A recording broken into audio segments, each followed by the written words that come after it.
हाँ जी सीए साहब, कैसे आप सब लोग ठीक ठाक हो? कैसी चल रही है लाइफ आपकी? बेटे आपने कल ब्रांच का चैप्टर पढ़ा। मैंने आपसे ना एक बात कही थी ब्रांच का चैप्टर शुरू होते ही, और मैं ऐसे एक दो चैप्टर है जिनमें मैं आपसे एक बात कहता हूं, स्टार्टिंग से लेकर एंड तक रोज पढ़ के आना पड़ेगा।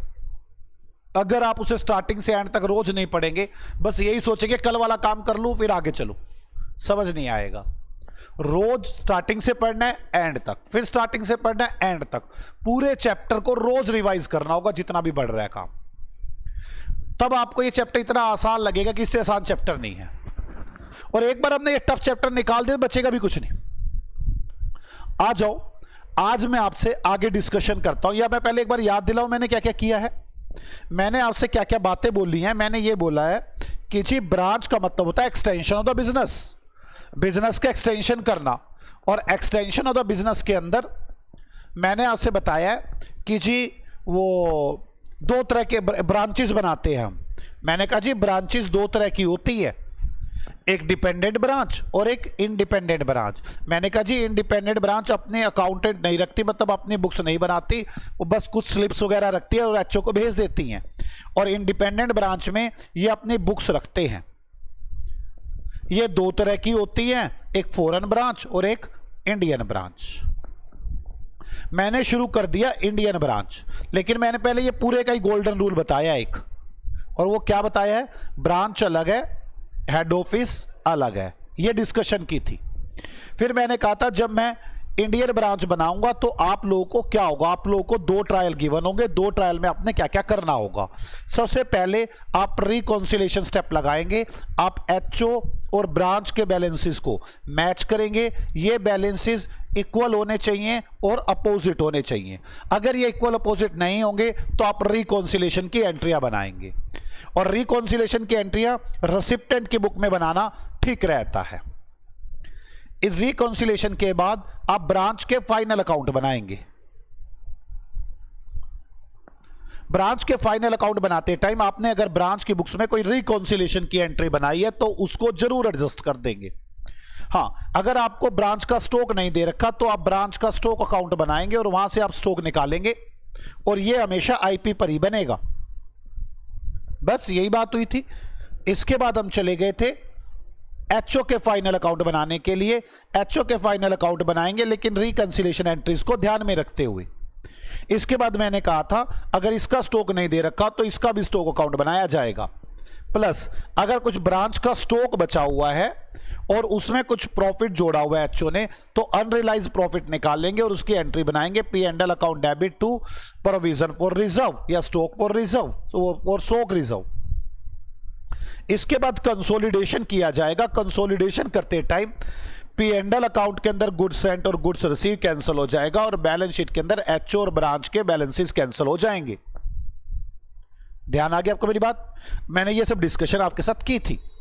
इसके बाद हम आगे चले गए थे। मैंने कहा था जी एक एंट्रीज होती है जिन्हें बोलते हैं इनकॉर्पोरेशन एंट्रीज।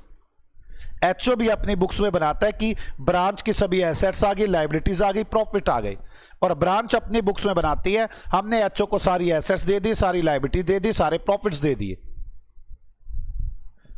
मेरी बात समझ में आ गई है? फिर यहां से एचओ की बुक्स में ब्रांच का और ब्रांच की बुक्स में एचओ का अकाउंट बनता है जो टैली हो जाता है। यह बात की थी कि आपको समझ में आ चुकी है? पक्का? तो देखो जैसे मुझे याद है ऐसे आपको याद होना चाहिए, और याद तब होगा जब आपकी प्रैक्टिस होगी करने की क्वेश्चंस की। अब मेरी बात को ध्यान से समझे, मैं आगे चलने चाह रहा हूं। कुछ नहीं, मैं एक छोटी सी एडजस्टमेंट सिखाना चाहता हूं फाइनल अकाउंट की। आप मुझे बताओ, आपको पता है ना एक लॉस होता है नॉर्मल लॉस, एक होता है एबनॉर्मल लॉस। ये क्या होता है वैसे डिटेल डिस्कशन इसकी कोस्ट में है। मैं तो यहां पे आपको हल्का सा बता सकता हूं नॉर्मल लॉस का अकाउंटिंग ट्रीटमेंट क्या होता है। वैसे नॉर्मल लॉस की एंट्री पता क्या बनती है? Normal loss account debit to purchase. मान लो 10 रुपए का नॉर्मल लॉस हो गया, परचेज खत्म हो गई।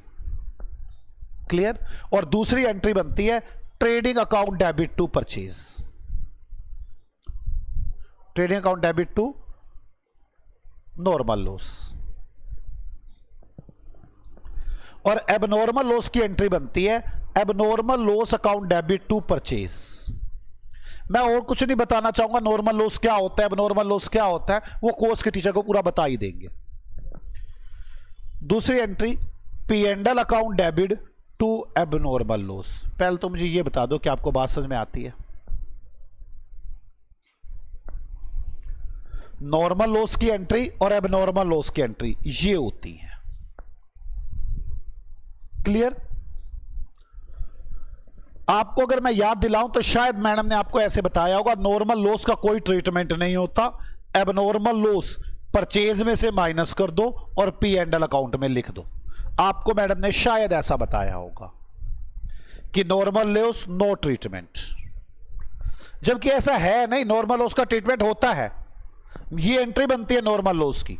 देखो मैं 1000 रुपए का सामान लाया, उसमें से 10 का नॉर्मल लॉस हो गया, 10 का एबनॉर्मल, तो परचेज तो कम होगी ना, ये तो परचेज तो कम होगी दोनों से। पर नॉर्मल लॉस कहां पे आता है? ट्रेडिंग अकाउंट में। और एबनॉर्मल लॉस कहां पर आता है? प्री एंड अकाउंट में। मैं नहीं बताना चाहता ऐसा क्यों, पर आता है बस। क्लियर? अब मेरी बात को समझो, मैडम कैसे कहती थी, ये ट्रेडिंग और पी एंड एल अकाउंट बना रहा हूं। ट्रेडिंग अकाउंट बाय सेल, मैंने सेल की 1000 रुपए की, मैंने परचेज की 800 रुपए की, मेरा ग्रोस प्रॉफिट कितना आ गया? 200। फिर मेरा ग्रोस प्रॉफिट आ गया 200, मेरे खर्चे है 10 रुपए के, मेरा नेट प्रॉफिट कितना आ गया? 100। क्लियर? मैंने पहले आपको नॉर्मल लॉस सिखाता हूं। मान लो ये परचेज यहां लिख दो, टू परचेज कितने की थी? 800। मान लो मेरा नॉर्मल लॉस हो जाए 25 रुपए का, क्या एंट्री बनेगी? Normal loss account debit to purchase, purchase में से कम कर दूं, कितने की परचेज हो गई? 775। जीपी बढ़ेगा नहीं बढ़ेगा इससे? Normal loss account debit to purchase, इससे जीपी बढ़ेगा। दूसरी entry trading account debit to purchase, normal loss, यहीं पे नॉर्मल लॉस आ गया 25 का, क्या जीपी पे कोई फर्क पड़ा? मैडम इसीलिए कहती थी जीपी पे क्या फर्क पड़ रहा है, कुछ भी नहीं, परचेज में से लेस करके अलग से लिख दे तो क्या जरूरत है। इसलिए मैडम कहा करती थी बेटे कोई जरूरत नहीं है नॉर्मल लॉस को लिखने की, आप सीधा सेल लिखोगे 1000 रुपए की, परचेज लिखोगे 800 रुपए की, इसमें नॉर्मल लॉस अपने आप ही है। जीपी लिखोगे 200 रुपए का, बाय जीपी 200 और एक्सपेंसेस 10 और नेट प्रॉफिट 190। मैडम इसलिए कहती थी नॉर्मल लॉस का कोई ट्रीटमेंट करने की जरूरत नहीं है। क्या आपको मेरी बात समझ में आ गई? बोलो, ऐसे बोलो, बोलो। नॉर्मल लॉस परचेज में इंक्लूड होता है, वैसे तो एंट्री बनती है normal loss account debit to purchase, trading account debit to normal loss. हम परचेज में से लेस करके ट्रेडिंग अकाउंट में ही लिख देते हैं। इसलिए मैडम कहती थी जीपी पे कोई फर्क नहीं पड़ता, आपको नॉर्मल लॉस दिखाने की जरूरत नहीं है। अब जरा मैं इसी क्वेश्चन में एबनॉर्मल लॉस की बात करता हूं। मैडम एबनॉर्मल लॉस को क्या बोलती थी? देखो bye sales 1000, purchase 800, GP 200।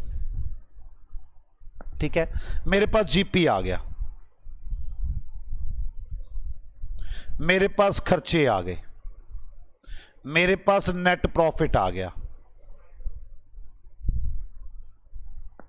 Clear? अब ध्यान से सुनना मेरी बात को। मान लो एबनॉर्मल लॉस हो गया 25 रुपए का, तो मैडम एंट्री क्या बनाती थी? Abnormal loss account debit to purchase, वो परचेज को कम कर देती थी एबनॉर्मल लॉस। इससे क्या आ जाता था? ये 775। जीपी क्या जाता था? बढ़। फिर मैडम दूसरी एंट्री क्या बनाती थी? P and L account debit to purchase, वो एबनॉर्मल लॉस, उसे लिखती थी यहां।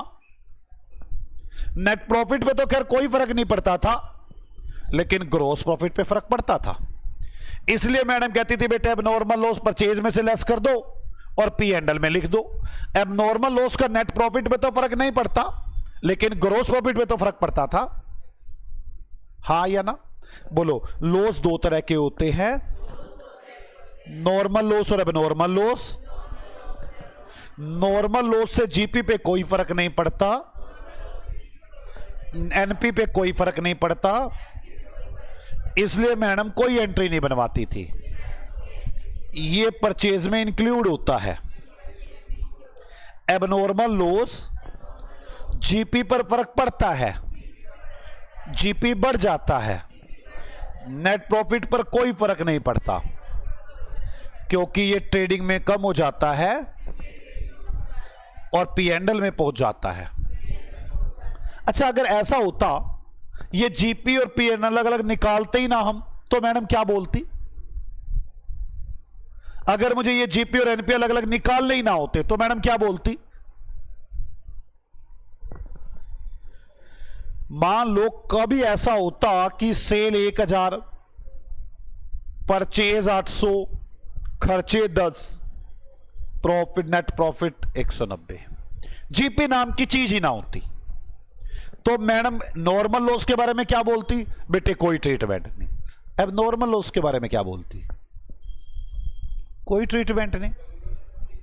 सिर्फ जीपी है ही नहीं जब, तो कोई ट्रीटमेंट नहीं।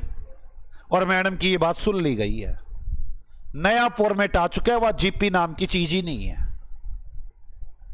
अब मैडम जब नया फॉर्मेट पढ़ाएगी ना, कहेगी बेटे नॉर्मल लॉस अब नॉर्मल लॉस दोनों का कोई ट्रीटमेंट नहीं।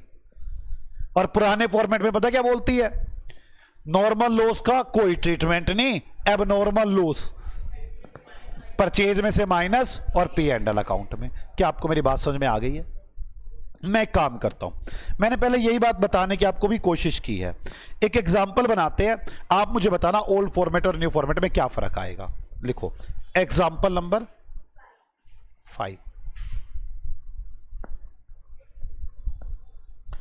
सेल्स 10, मेरे पास ना वो नहीं रह गया कुछ भी, इंडिपेंडेंट ब्रांच में काम नहीं रह गया। आज सोचो मैं ये इंडिपेंडेंट ब्रांच सिखाई है कि मैंने?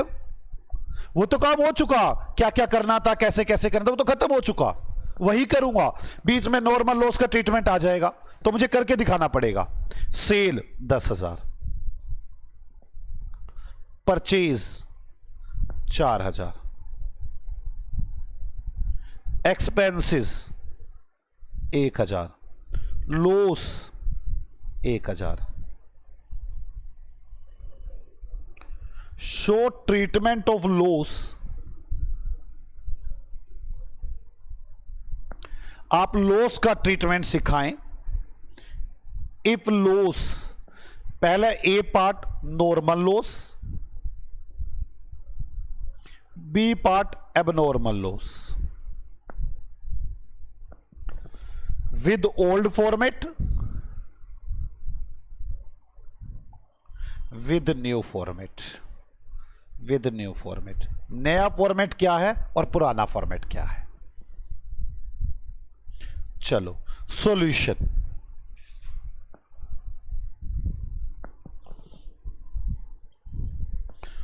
आ जाओ पहले सॉल्यूशन। सबसे पहले मैं बात कर रहा हूं यहां पर ओल्ड फॉर्मेट, यहां पर न्यू फॉर्मेट। पहले बात करता हूं मैं normal. If loss are normal, loss are normal, ठीक है। एबनॉर्मल होगा तब क्या होगा, तब बात करूंगा। पुराना फॉर्मेट क्या बोलता है? इस तरह से बनाऊंगा ट्रेडिंग पी एंडल।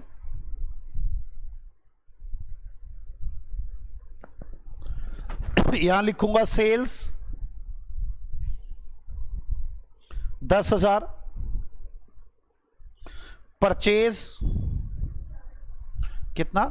4,000। आप मुझे बताओ क्या मुझे नॉर्मल लॉस का कोई ट्रीटमेंट करने की जरूरत है? नहीं, जीपी में ही आना है। बात समझ में आ रही है आपको? और खर्चे कितने हैं? 1,000।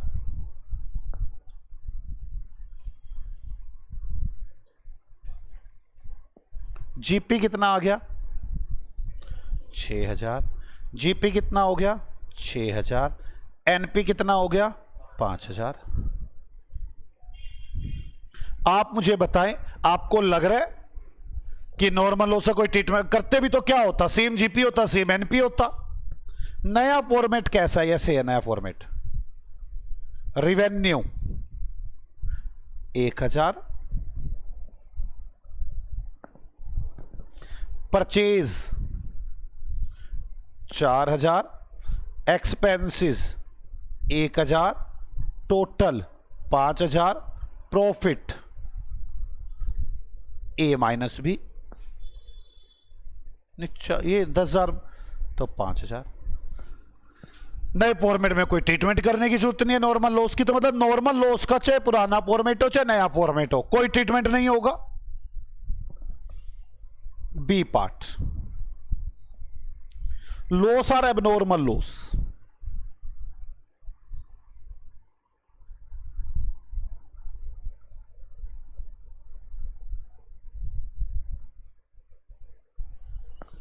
एबनॉर्मल लॉस है पुराना format. By sales 1000, 10,000, to purchase 4000। Abnormal loss को क्या करूंगा? परचेज में से माइनस, कितने का लॉस है? 1000 का। और कहां लिख दूंगा? पी एंड एल अकाउंट में।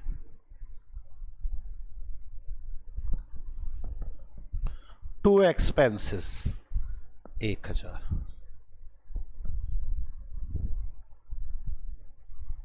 To gross profit 7000, by gross profit 7000, to net profit 5000। अगर ये लॉस एबनॉर्मल होता तो कैसे करते? नए फॉर्मेट में तो कोई ट्रीटमेंट बनाने की जरूरत ही नहीं है। सेल कितनी होती? 10,000, परचेज कितनी होती? 4000, एक्सपेंसेस कितने होते? 1000, नेट प्रॉफिट कितना होता? 5000। इसका मतलब समझ में आ गया आपको?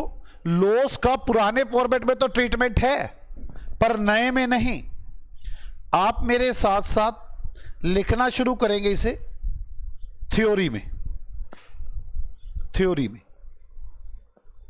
लिखो लॉस। अब मैं आपको लॉस के बारे में सिखाना शुरू कर दिया। कितनी तरह के होते हैं? 2 तरह के, नॉर्मल लॉस और abnormal loss. Clear? Normal loss no treatment, कोई ट्रीटमेंट करने की जरूरत नहीं है, चाहे ओल्ड फॉर्मेट हो चाहे न्यू फॉर्मेट हो। No treatment in final accounts. Clear होगी बच्चों बात? एबनॉर्मल लॉस 2 बातें होती है, ओल्ड फॉर्मेट है या न्यू फॉर्मेट है।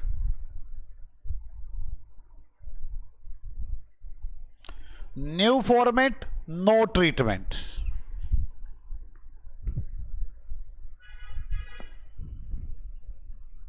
समझ में आ रही है ना आपको मेरी बात? और अगर ओल्ड फॉर्मेट है तो क्या एंट्री बनाओगे? Abnormal loss account debit to purchase. Purchase में से कम, मैं कभी भी नहीं ऐसे लिखवाता इसे परचेज में से कम कर दो। मैं हमेशा कोशिश करता हूं आपको एंट्री बताई जाए ताकि आप खुद काम करें। Abnormal loss account debit to purchase और दूसरी P and L account debit to abnormal loss. हाँ, एक छोटी सी बात बताना चाहता हूं, कभी आप उलझ जाओ। अगर क्लोजिंग स्टॉक ना दे रखा हो तो मैंने क्या बताया आपको? क्या करना पड़ेगा? स्टॉक अकाउंट बनाना पड़ेगा। हाँ, स्टॉक अकाउंट बनाते टाइम तो क्रेडिट साइड में नॉर्मल लॉस भी लिखेंगे, नॉर्मल भी। भाई 100 रुपए का सामान आया, 20 रुपए का खराब हो गया, तभी तो कहूंगा ना 80 का बच गया। आप लिख लो इस नोट को, गलती ना करना। Note,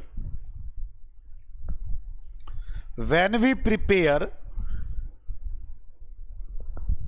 stock account, then normal or abnormal,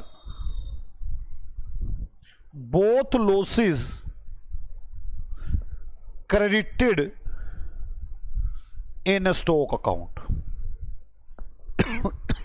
तब आपको दोनों लॉस क्रेडिट करने होंगे स्टॉक अकाउंट के अंदर. क्या आपको मेरी बात समझ में आ गई है? पक्का. मैं एक काम करता हूं, एक एग्जाम्पल बनाता हूं अच्छा सा, जिससे अब तक की सारी बातें रिवाइज हो जाए. आ जाओ, एग्जाम्पल नंबर 6.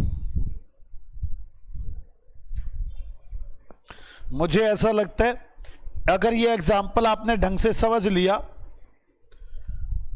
तो ये लास्ट एग्जाम्पल ही होगा इंडिपेंडेंट इंडियन ब्रांच का. अगर आपको ये समझ में आ गया, आप मुझे कोशिश करना कि आपको सारा समझ में आ जाए.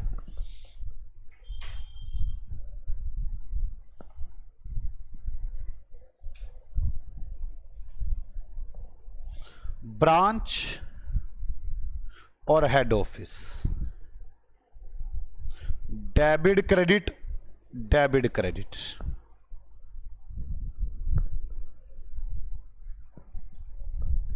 गुड्स रिसीव्ड 40,000 रुपए का, और इसने तो सेंड किया होगा, इसने 40 का लिया, 44 का कर देता उसका. 40,000 का गुड्स रिसीव, उसने 44 का भेजा. समझ में आ रही है ना क्यों? परचेज इसकी है 1 लाख रुपए की परचेज. 1 लाख करूं, ज्यादा करूं, चलो देख लेंगे. सेल्स 60,000 रुपए की, 90,000 रुपए की. एक्सपेंसेस 5,000 रुपए, 4,000 रुपए. एक्सपेंसेस के बाद स्टॉक 50,000 रुपए, 20,000 रुपए. स्टॉक के बाद डेटर्स 10,000 रुपए और 30,000 रुपए. क्रेडिटर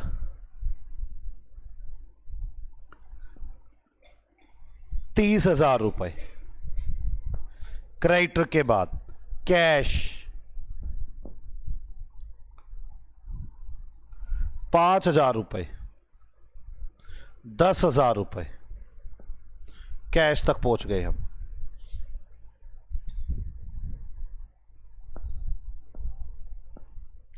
कैश के बाद कैपिटल 27,000 रुपए. कैपिटल के बाद लोन 48,000 रुपए. लोन के बाद एचओ एंड ब्रांच, एचओ का 12,000 रुपए, ब्रांच 17,000 रुपए. फिक्स एसेट्स 10,000 रुपए और 10,000 रुपए.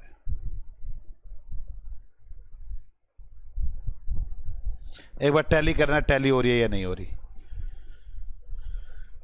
मैं तब तक नीचे बातें लिखता हूं. Branch send cash ₹1,000 to HO but not received by HO till date.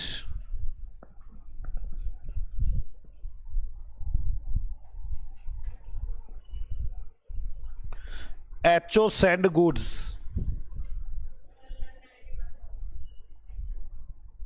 Tally हो रहा है 191 और ब्रांच का 1,20,000.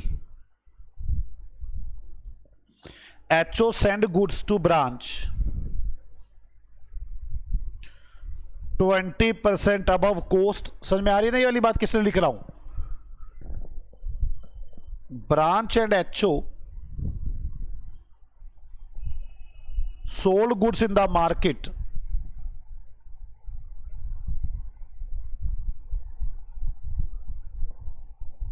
40% above cost, above cost।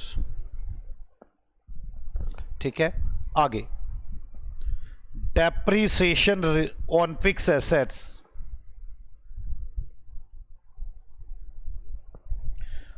10% per annum.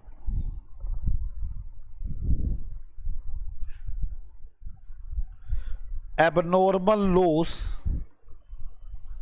₹2,000 and normal loss ₹1,000।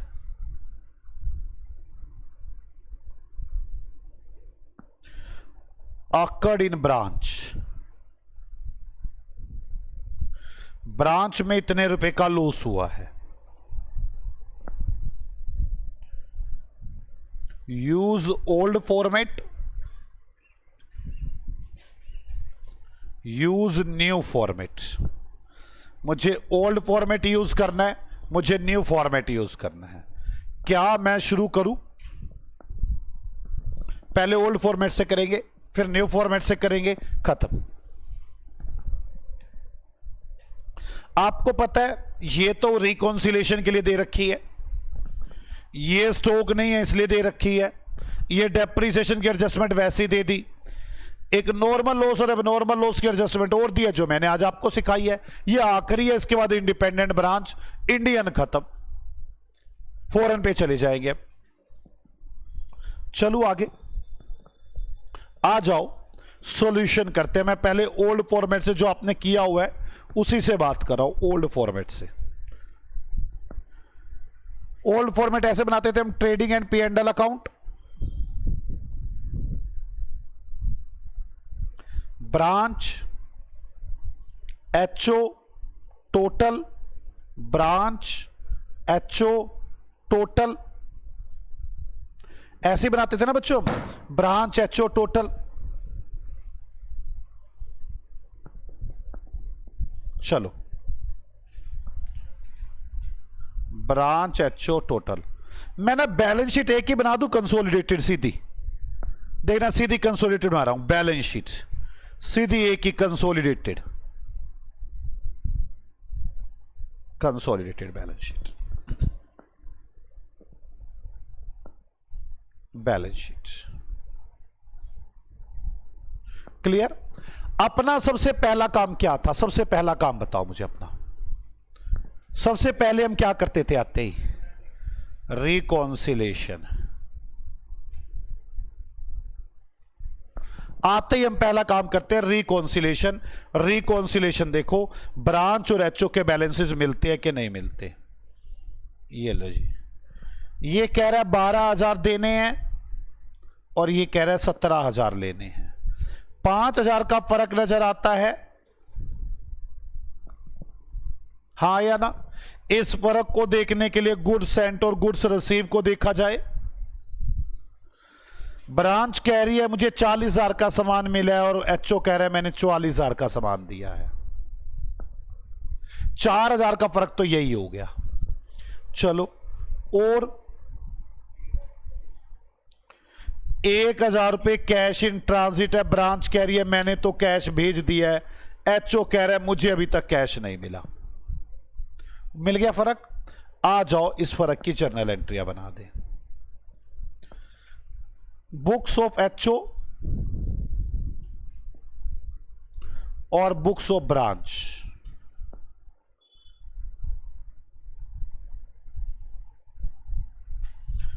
Branch अपनी बुक्स में क्या एंट्री बनाएगी?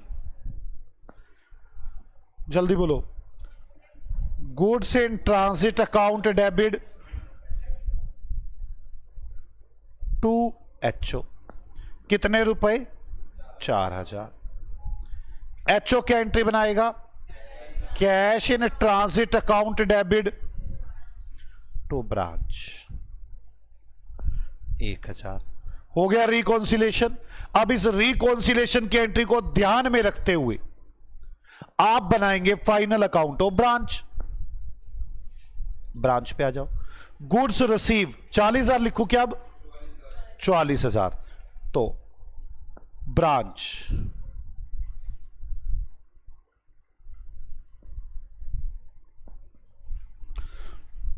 गुड्स रिसीव्ड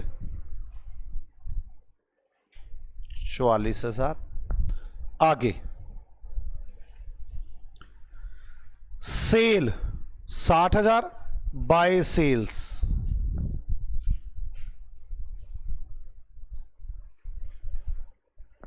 ठीक है। आगे expenses 5 stock 50, expenses 5 to opening stock कितना है 50। क्लियर। अब आ गया जो डेटर्स 10 कैश 5, डेटर्स 10,000 कैश 5,000। बस इकट्ठी बना दी मैंने एक साथ ही, क्या करना है, ओके ना। आ गया जो लोन 48,000,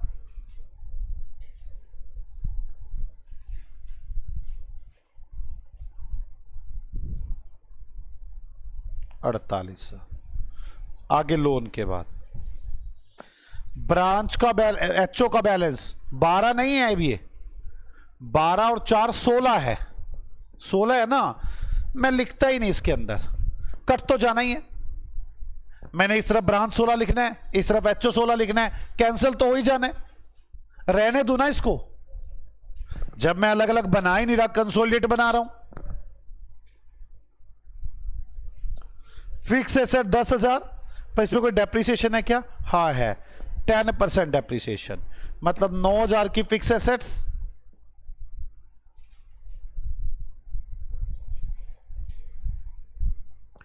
और यहां पे 2 डेप्रिसिएशन 1,000। कोई डाउट है किसी को? यहां तक की बात समझ में आ गई आपको? मैंने ये ब्रांच का ट्रायल बना दिया मैंने, उसके बाद ये तो एचओ की एंट्री है। अब फिक्स एसेट्स हो गया। लॉज एबनॉर्मल लॉस 200 और normal loss 1000 occurred in branch. Abnormal loss 2000, normal loss 1000। मैंने क्या कहा था? कोई ट्रीटमेंट नहीं नॉर्मल लॉस का, बोलो। नॉर्मल लॉस का तो कोई ट्रीटमेंट नहीं, लेकिन एबनॉर्मल लॉस का ट्रीटमेंट होगा। एबनॉर्मल लॉस का क्या ट्रीटमेंट होगा? जो 44,000 है इसमें से, या तो एक काम करो क्रेडिट साइड में लिख दूं भाई, 44,000 में से माइनस करनी है ना, क्रेडिट साइड में लिख दूं बाय एबनॉर्मल लॉस।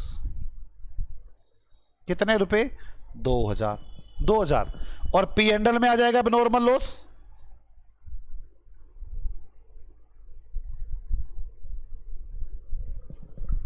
हाँ या ना?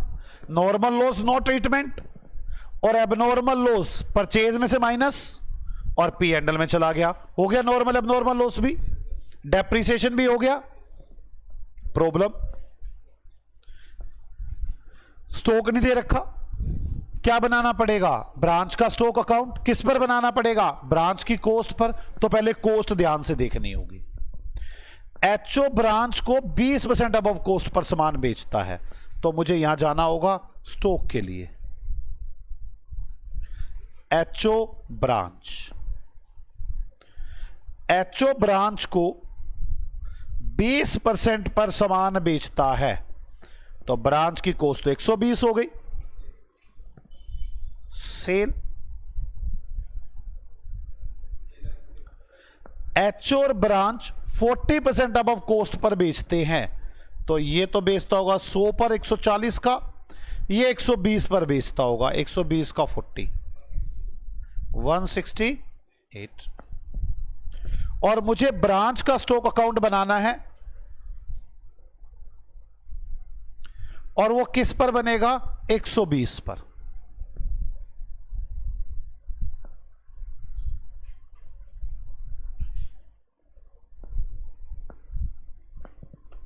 क्लियर?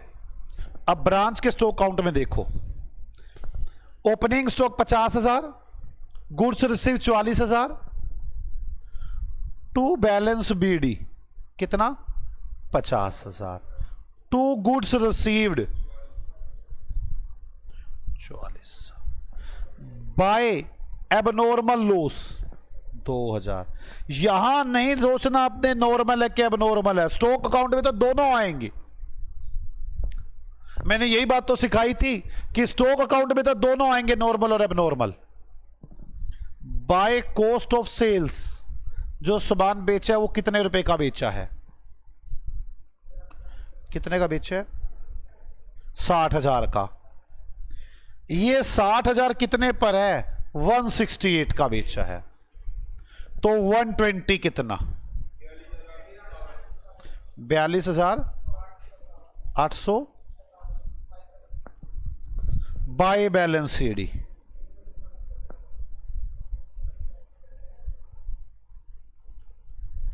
कितना स्टॉक बचा, 94 में से ये माइनस कर दो, 48,000। कोई डाउट? तो मेरे पास क्लोजिंग स्टॉक आ गया 48,143 बाय क्लोजिंग स्टॉक 48,143। अब आएगा जीपी,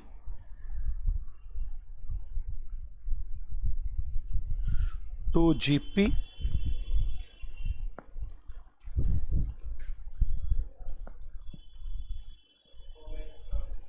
$16,140 बाय जीपी,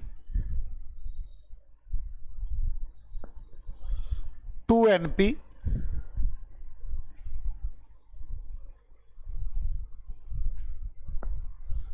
एनपी बताओ 8143 और ये आ गया एनपी।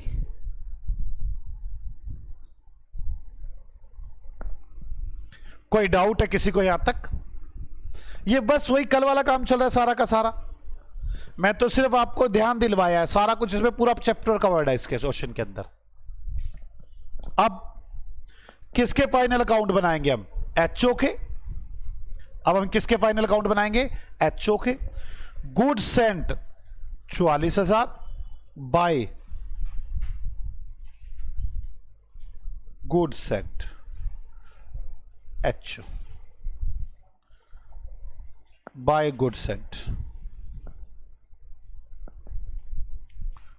44,000। कोई डाउट है?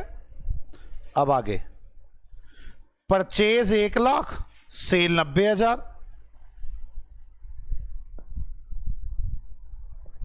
टू परचेज परचेज 1,00,000 और सेल आ गई। अब आगे चलो, expenses 4, stock 20, expenses 4,000, opening stock 20,000। Okay ना? अब आगे चलो, debtors 30, creditor 30, debtors 30, creditor 30,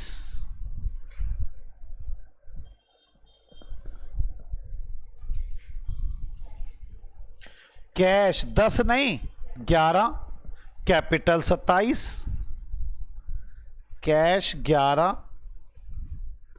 capital 27। कोई डाउट किसी को?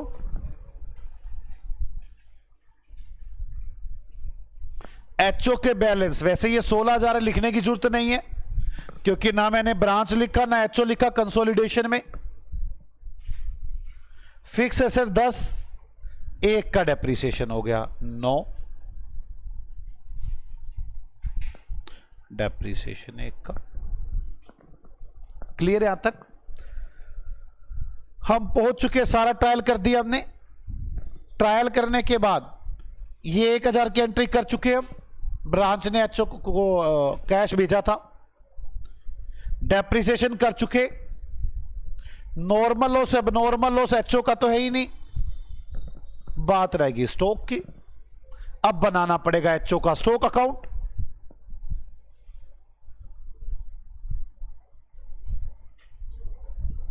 और ये कितने पर बनेगा? 100 पर।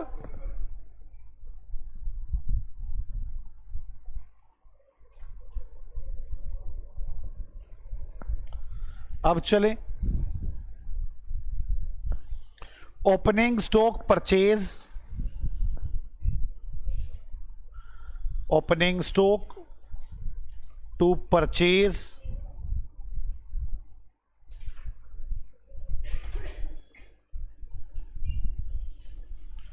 Bye sales by goods and cost of. कितनी सेल है? कितने पर करता है ये सेल? 140 पे। तो 100 कितना? 90,000 डिवाइड बाई 140 इंटू 100,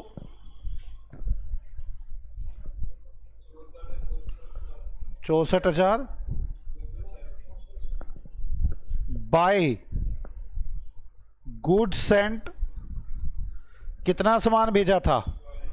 44,000। कितने पर भेजा था? 120 पर। यही भेजा था ना मैंने। कितना आ गया?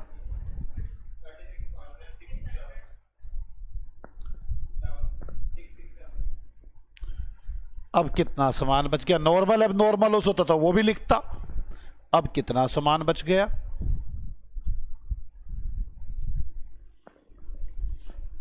120 माइनस दिस 190।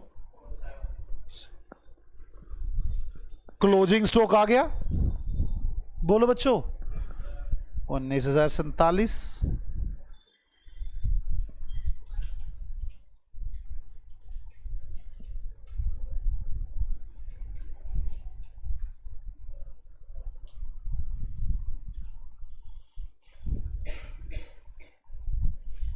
ब्रांच का भूल गया लिखना मैं, 48 को 43।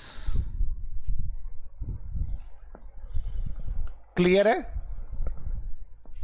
एक छोटी सी बात रह गई, अगर एचओ ब्रांच को प्रॉफिट पर सामान भेजता है और ब्रांच के पास कोई स्टॉक बचा हुआ रह जाए तो उसमें प्रॉफिट होगा। क्या ब्रांच के पास कोई स्टॉक बचा है? यस, 48,143 का। आ जाओ, अनरियलाइज प्रॉफिट।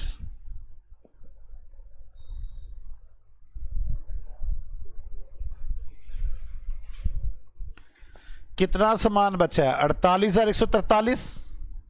और ये कितने पर है? 120 पर। तो 20 कितना? 48,143 divide by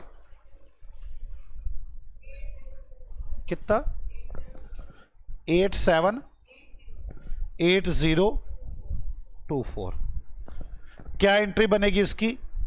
P and L account debit to provision for stock, या स्टॉक रिजर्व, कुछ भी बना दो। क्लियर? तो पी एंड एल अकाउंट में टू प्रोविजन फॉर स्टॉक कितने रुपए है? 8024। और बैलेंस शीट में प्रोविजन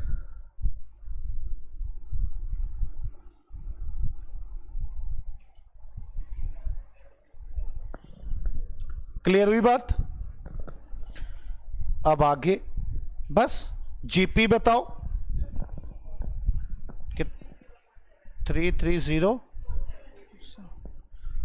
33047। एनपी बताओ। 20023।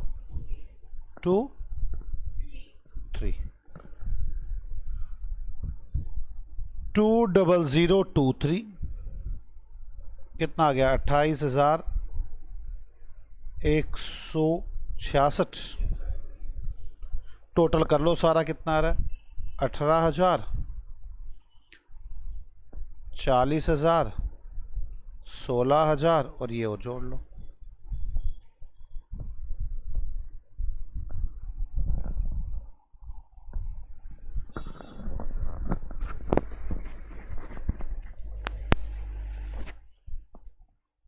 जल्दी बताएं।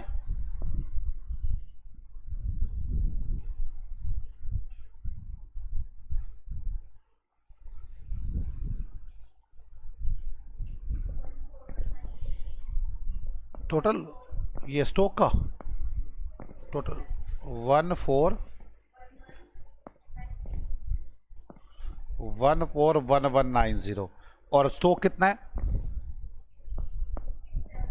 67190। क्लियर हो गया आपको? बोलो बच्चों, पक्का ना? बैलेंस शीट बन गई, सब कुछ हो गया।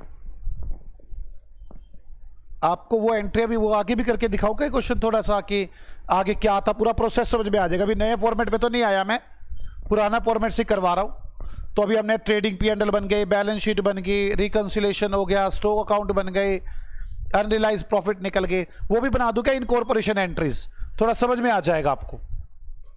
बना दूं क्या, बोलो? चलो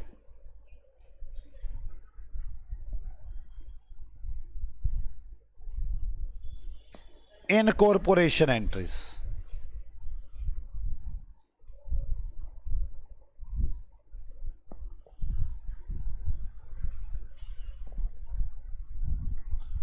incorporation entries, books of HO और बुक्स ऑफ ब्रांच।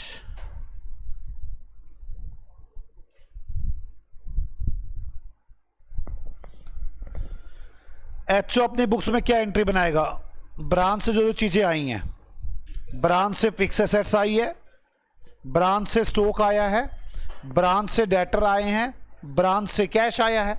चलो, fix asset, stock, debtor, cash.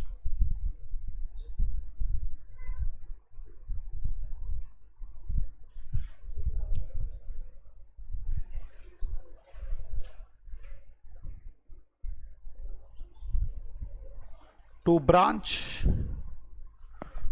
कितने कितने रुपए के आए हैं? 9, 48, 143, 9,000। आगे डेटर्स, कैश, टोटल 72। सारी लाइबिलिटीज आ गई हैं।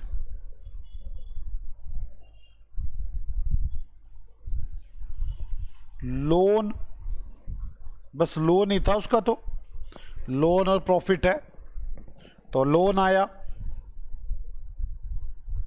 Branch account debit to loan, कितने रुपए का लोन आया? 48, 143। यही है ना?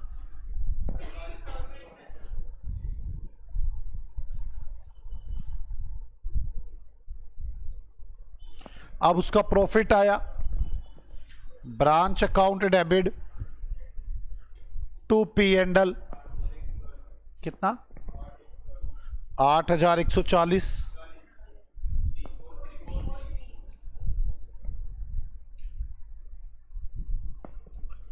और ब्रांच की बुक्स में एंट्रियां बनेंगी।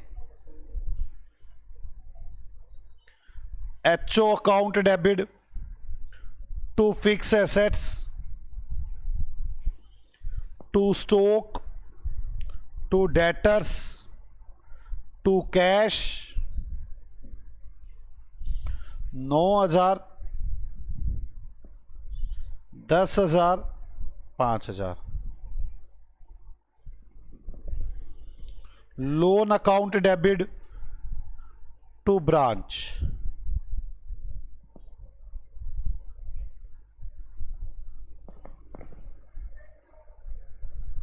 क्या बच्चों?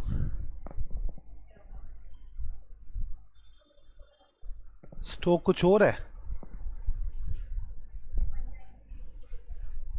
1904, वो तो HO का है, ब्रांच का तो 48, 43 ही है। P&L account debit to branch to HO।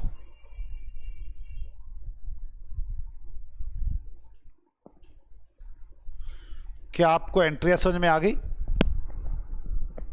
मैंने ये सारा आपको ओल्ड फॉर्मेट से करवाया है। नया फॉर्मेट से क्या होता है, एक बार क्वेश्चन को स्टार्टिंग से देखेंगे, अब न्यू फॉर्मेट चलाएंगे कि नए फॉर्मेट में कैसे बनता है। चले आ जाओ न्यू फॉर्मेट।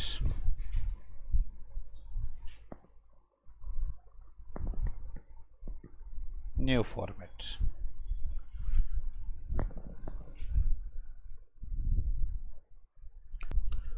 आ जाओ नया फॉर्मेट। नया फॉर्मेट ऐसे है, statement of P and L account.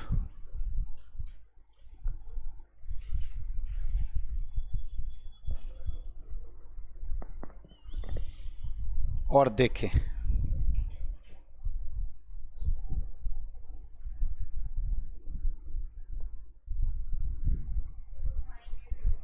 कोई बात, स्टेटमेंट ऑफ प्रॉफिट और लॉस और बैलेंस शीट।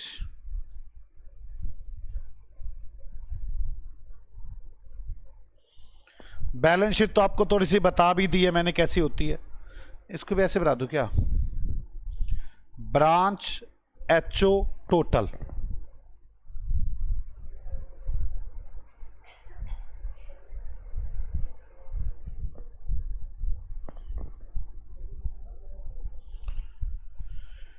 बैलेंस शीट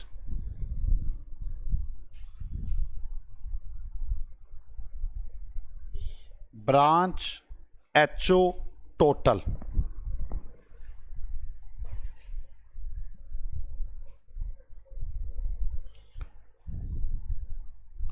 आपको याद होगा share holder fund,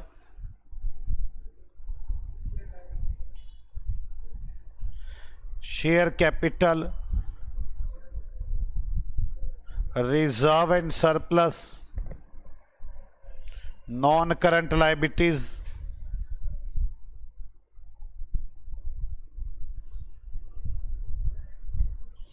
current liabilities,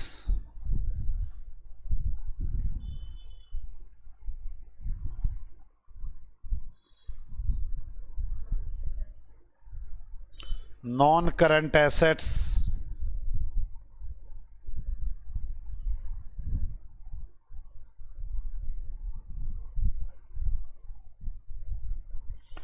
current assets.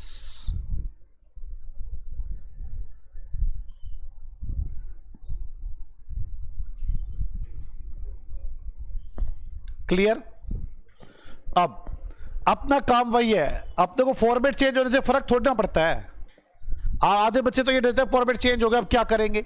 अब चलो अपने उसी स्टेप पर, सबसे पहला स्टेप क्या था मेरा, सबसे पहला स्टेप क्या था, रिकॉन्सिलेशन। यार अपना रिकॉन्सिलेशन, चलो देख कैसे देखोगे रिकॉन्सिलेशन, वैसे जैसे देखते थे एचओ ब्रांच के बैलेंस इक्वल नहीं है, गुड्स इन ट्रांजिट होगा या कैश इन ट्रांजिट होगा, उसकी एंट्री बना देंगे तो यही वर्किंग नोट काम आ जाएगा। हो गया रिकॉन्सिलेशन। रिकॉन्सिलेशन के बाद क्या करते थे, फाइनल अकाउंट ऑफ ब्रांच, बिल्कुल वही है यार, फॉर्मेट ही तो चेंज हुआ है। फाइनल अकाउंट ऑफ ब्रांच, चलो ब्रांच के फाइनल अकाउंट बनाए। ब्रांच के फाइनल अकाउंट में गुड्स रिसीव, गुड्स रिसीव कितना आएगा 44, तो गुड्स रिसीव्ड, यहां पे गुड्स रिसीव्ड ब्रांच में 44। क्लियर? गुड्स रिसीव के बाद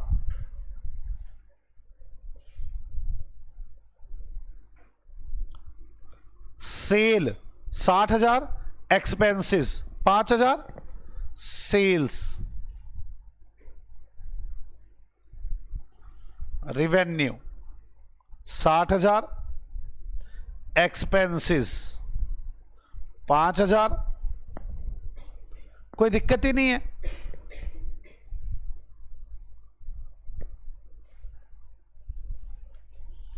स्टॉक 50,000, यहां पे हम ऐसे लिखते हैं चेंज इन स्टॉक,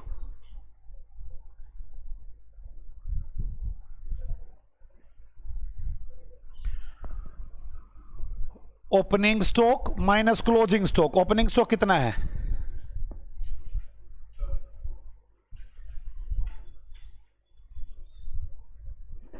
क्लोजिंग तो अभी मुझे निकालना पड़ेगा। आप मेरी बात समझे, दे तो रखा ही नहीं, दे रखा होता तो मैं कर लेता। आगे चलो,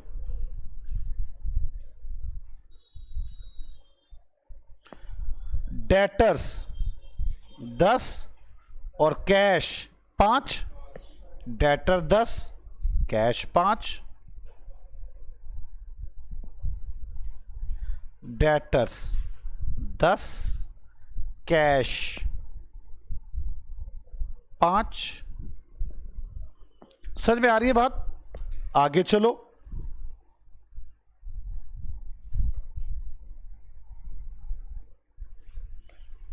लोन 48,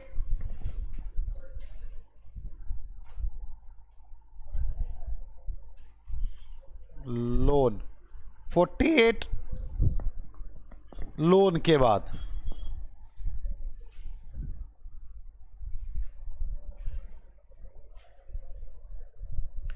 एचओ का बैलेंस 12 नहीं 16, करंट लायबिलिटीज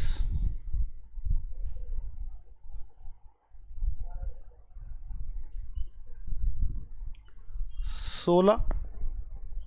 समझ में आ गई बात आपको? अब आगे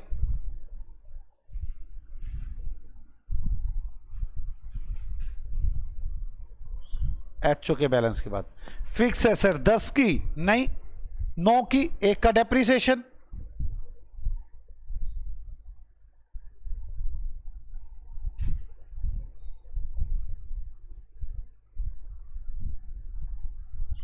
डेप्रिसिएशन 1 का, फिक्स एसेट्स नॉन करंट में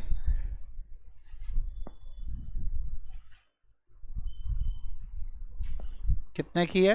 9 की। अब आगे चलो ब्रांच में,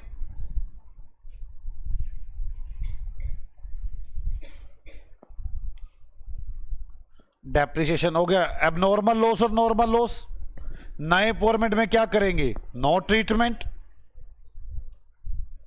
कोई ट्रीटमेंट नहीं। हां, अब आगे चलते मुझे ब्रांच का स्टॉक अकाउंट बनाना पड़ेगा। ब्रांच का स्टॉक अकाउंट बनाने के लिए तो वैसे ही बनेगा, बिल्कुल ब्रांच का स्टॉक अकाउंट बिल्कुल वैसे ही। हाँ या ना? ये क्या निकला है मेरे पास? Closing stock. यहां तो नॉर्मल लॉस भी आया है, अब नॉर्मल लॉस भी आया है, तो 48,143 क्लोजिंग स्टॉक।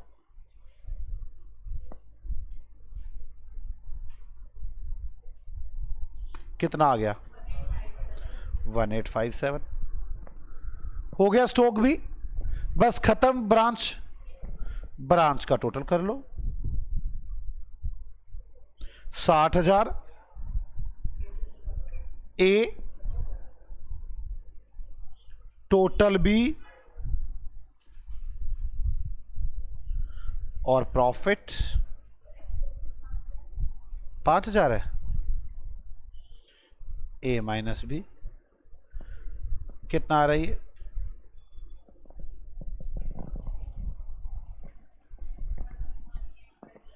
कितना? दोबारा 111 51 नेट प्रॉफिट, नेट प्रॉफिट ये रिजर्व एंड सरप्लस में चला जाएगा और मेरा टैली होगी ये बैलेंस शीट। क्या आपको यहां तक समझ में आ गई? अब हम लोग बनाएंगे एचओ के फाइनल अकाउंट। तो आ जाए एचओ के फाइनल अकाउंट पर। Goods and 44,000, purchase 1 lakh,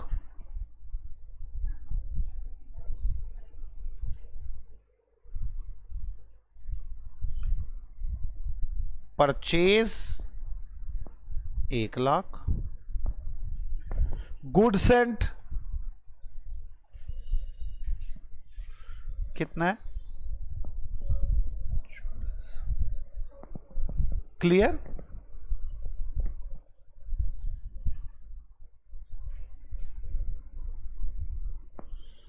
cell 90, expenses 4,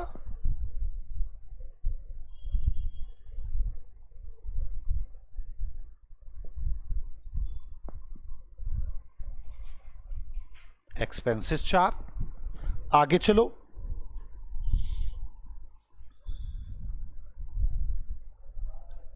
stock 20, तो ओपनिंग स्टॉक 20 है, डेटर्स 30 है।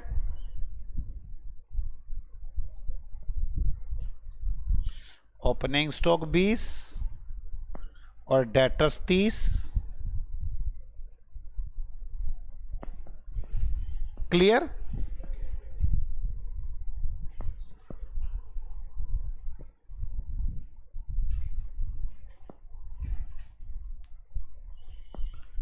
क्रेडिटर 30, कैश 10 नहीं 11। Creditor 30, cash 11।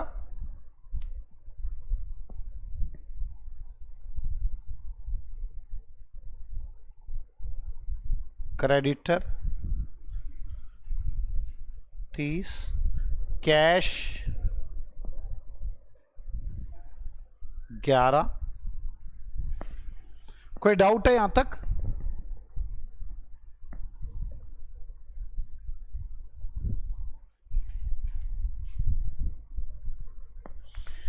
कैपिटल 27, एचओ का बैलेंस, ब्रांच का बैलेंस 16 है ना, ये 27 और 16। कैपिटल 27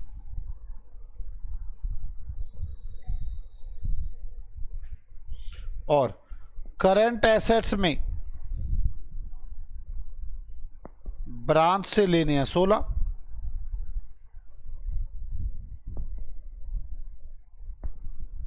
कोई डाउट?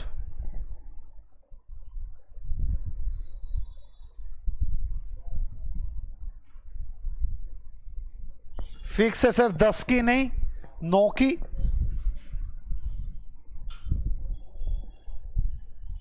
Depreciation 1, fix assets 9। अब आगे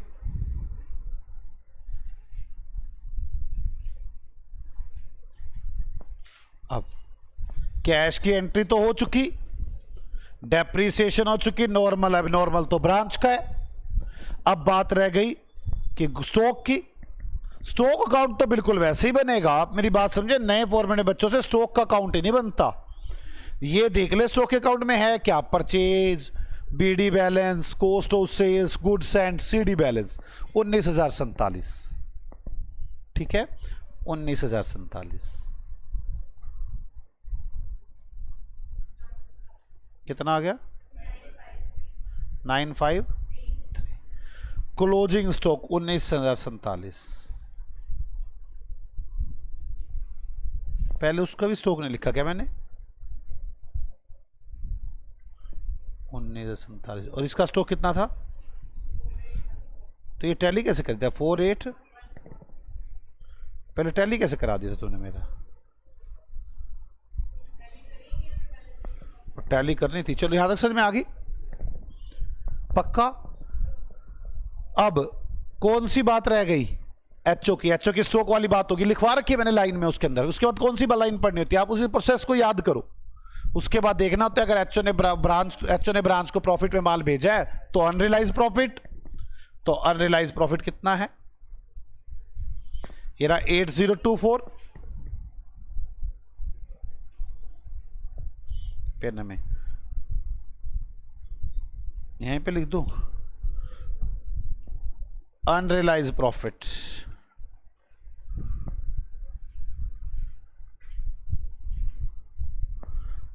अनरियलाइज प्रॉफिट कितना आया था? 80। और ये चला जाएगा करंट लायबिलिटीज में 8024। क्लियर? अब इसका नेट प्रॉफिट बताओ। एचओ का नेट प्रॉफिट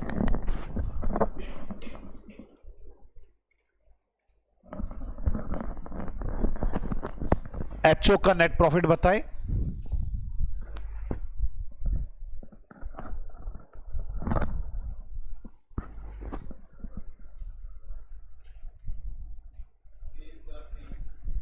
20,023 और 20,023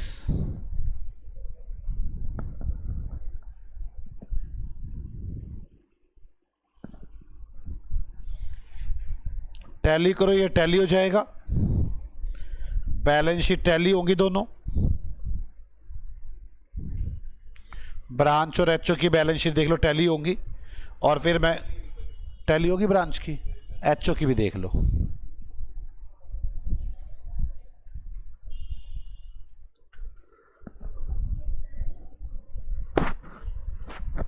एचओ की भी टैली है।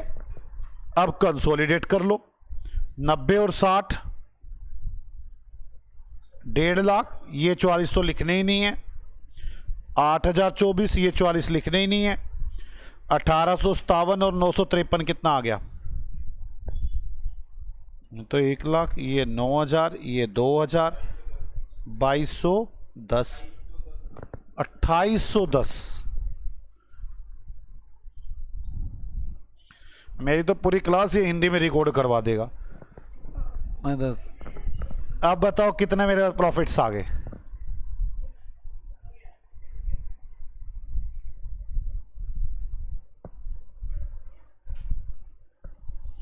$28,166।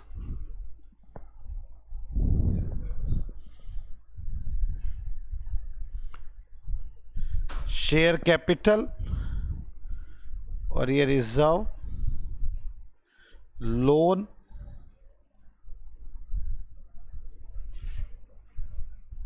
ये 16 तो लिखना ही नहीं है,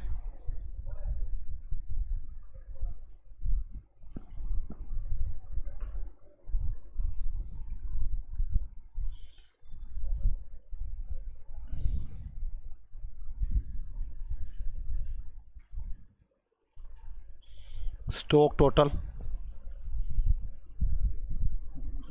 स्टॉक था 3,67190, ये टैली हो जाएगी। आज मैंने लगभग ब्रांच को इंडिपेंडेंट कंप्लीट कर दी। कुछ बातें आएंगी छोटी मोटी जो मैं क्वेश्चन के जरिए समझाऊंगा जब मैं क्वेश्चन करूंगा, लेकिन बेसिक हो गया इंडिपेंडेंट ब्रांच का। ये लास्ट क्वेश्चन में हमने टोटल रिवाइज कर दिया पूरा का पूरा चैप्टर ही। अब मैं आपको अगली क्लास में कराऊंगा फॉरेन ब्रांच। आप सभी लोग इसे करके आएंगे। ओके, बाय बाय बच्चों, मिलते हैं अगली क्लास में।